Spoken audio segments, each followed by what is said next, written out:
Good afternoon guys. Ayan, naglalakad po kami kasi mamasyal kaming pamilya. Ipapasyal namin ang aming napakagandang dalaga. Ayan, nasa tricycle na kami. Ayan, sino ka dyan girl?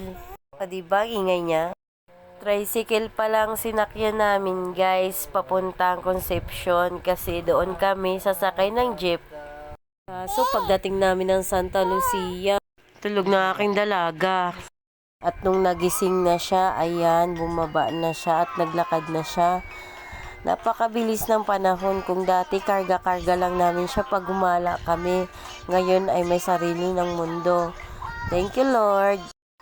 Sarap talaga sa feelings guys pag magala mo yung anak mo. Kasi napakatagal din namin dito lang kami sa bahay. Napakasarap sa feelings guys na makita mo yung anak mo na masaya. Masaya na rin yung nanay. Napakaganda nga pala dito sa Santa Lucia guys. Ang dami-daming palaruan. Pwede ka din sumakay ng mga rides. Ayan. Enjoy na enjoy talaga ang baby ko dyan. Ang sarap talaga sa feelings guys na nakikita mo, nag-i-enjoy talaga yung anak mo kahit minsan lang.